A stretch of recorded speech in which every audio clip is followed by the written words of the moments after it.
শুধু তাই না, এমন ভাবে রূহ দিলাম মাথা থেকে পা পর্যন্ত গোটা দেহের মধ্যে আমি আল্লাহ এমন ভাবে রূহ দিলাম যে রূহ দেওয়ার কারণে ওরে বান্দা জেনে রাখ তোর মাথা থেকে পা পর্যন্ত সমস্ত দেহের মধ্যে রূহ আছে।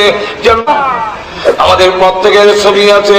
আল্লাহ রাব্বুল আলামিন বলেন ফেরেশতা ওইটা দেখে দেখে বানিয়ে নাও নাপাক পানির মধ্যে 40 দিন পর্যন্ত ফেরেশতারা মেহনত করার পরে এক চিল্লা তখন তার সূরত পরিবর্তন হয়ে গেল নাপাক পানির থেকে মিন আলাকা, আল্লাহ কোরআনে বলেন রক্তের একটা পিণ্ড হয়ে গেল।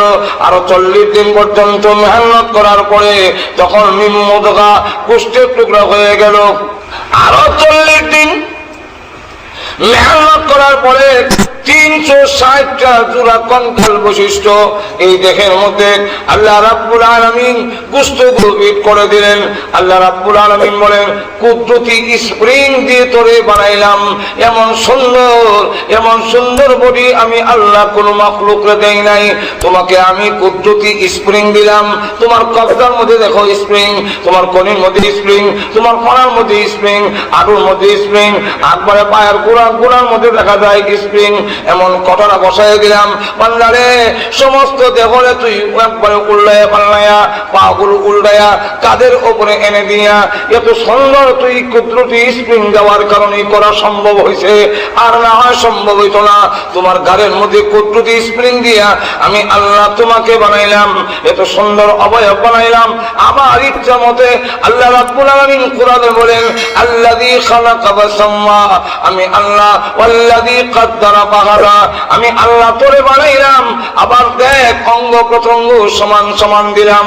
খালাকা ফাসাওয়া, হাত দুইটা এক সমান, পা দুইটা এক সমান, চোখ দুইটা এক সমান বরাবর। যদি এটা না করতাম কান দুইটা এক বরাবর, তা যদি না করতাম বাংলারে একটা হাত যদি হইতো 1 হাত, আর একটা হইলো 1.5 হাত, একটা পাও হইলো 3 হাত, আর একটা হইলো দেখা যায় 2 হাত।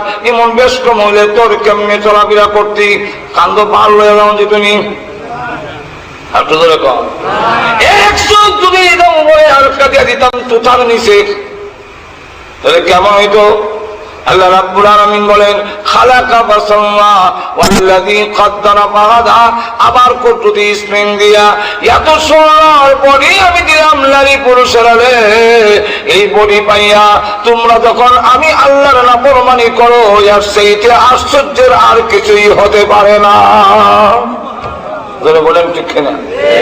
এরপরে লক্ষ্য করে দেখেন আল্লাহ রাব্বুল আলামিন বলেন 4 মাস পর্যন্ত তোমার এই দেহটা যখন গঠন হয়ে গেল, রূহ না দেওয়া পর্যন্ত তোমার এই দেহটা মুর্দা।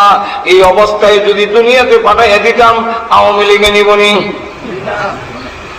বিএনপি বুঝে নিয়ে আমরা বড় করি তো অনেক মানুষ আমরা কমে গেছি কি এদের বড় বড় বানা মনে হইব জাতীয় বাড়ি নিবনি। আমার আব্বা রাখবে না, মা রাখবে না, অর্থাৎ আমার কোনো দাম নাই। আমি ভিতরে রূহ দিয়া তোমাকে দামি বানাইলাম, আর এখন তুই আওয়ামী লীগ তোর কাছে দামি, তোর কাছে বিএনপি বড় দামি, জাতীয় বাড়ির কথার বড় গুরুত্ব। আমি আল্লাহকে বলে গিয়েছো তোমার দলের বিরুদ্ধে কিছু কইলে তোমার রাগ উড়ে, গুসা ওড়ে। আওয়ামী লীগের বিরুদ্ধে বলে তোমার সে তুলে, বিএনপির বিরুদ্ধে বলে তুমি বিএনপি করার জন্য তোমার রাগ উঠে, জাতীয় পার্টির বিরুদ্ধে করলে রাগ উঠে, কিন্তু আমার বিরুদ্ধে করলে তোর কোন রাগ গুসা উঠে না। অনেক নিমক আরাম জেনে রাখ কিয়ামতের মাঠে অবশ্যই তোমার জবাব দিতে হবে। রূহ তোর ভিতরে জীবন দিলাম, এই জীবনটা আবার এমন ভাবে দিলাম, কান যেইভাবে দিয়েছি, চোখ যেভাবে দিয়েছি, জিহ্বা যেইভাবে দিলাম, কিডনি যেইভাবে দিয়েছি, তোমার হাড়ের ভিতর পাল যেইভাবে দিয়েছি, রূহ এইভাবে দেই নাই। যদি দিতাম তাহলে চোখ খুলে নিয়ে যায়, কান কেটে নিয়ে যায়, জিহ্বা কেটে নিয়ে যায়, কিডনি খুললে নিয়ে যায়, তোর রূহ খুললে নিয়ে দিত, নিয়ে পুষের দলেরা ফ্রিজের মধ্যে রেখে দিত, একটার পর একটা লাগাই দিত। এটা অকেজ হলে এটা চালু হয়ে যাবে। আর তোমরা জান নিয়ে কোনো নিরাপত্তা থাকতো না, রাস্তায় বের হলে তোমাদের জান চিন্তায় হয়ে যেত। শুধু তাই না, এমন ভাবে রূহ দিলাম মাথা থেকে পা পর্যন্ত গোটা দেহের মধ্যে আমি আল্লাহ এমন ভাবে রূহ দিলাম যে রূহ দেওয়ার কারণে অরে বান্দা জেনে রাখ তোর মাথা থেকে পা পর্যন্ত সমস্ত দেহের মধ্যে রূহ আছে। যেমনি ভাবে তোমার দেহের মধ্যে রূহ আছে ঠিক তেমনি ভাবে আরশে আজিম থেকে পৃথিবীর সমস্ত মাখলুকের মধ্যে আমি আছি। কোন রাস্তায়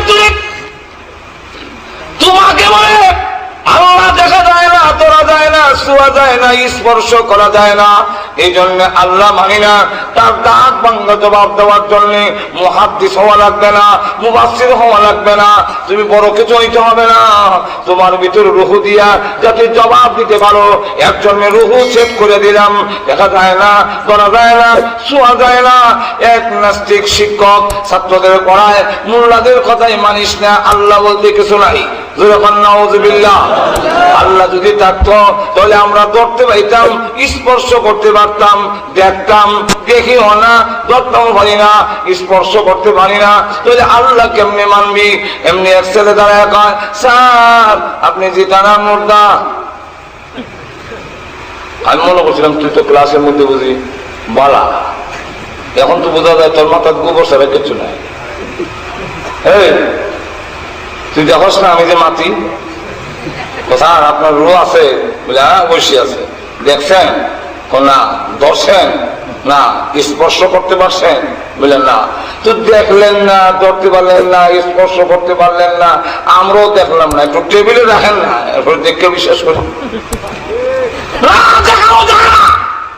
দেখাও যদি জানে না আর আপনি মানেন আমার আল্লাহ দেখানো যায় না, ধরা যায় না, স্পর্শ করা যায় না, কিন্তু এর হলো আল্লাহকে বিশ্বাস করতে হয়।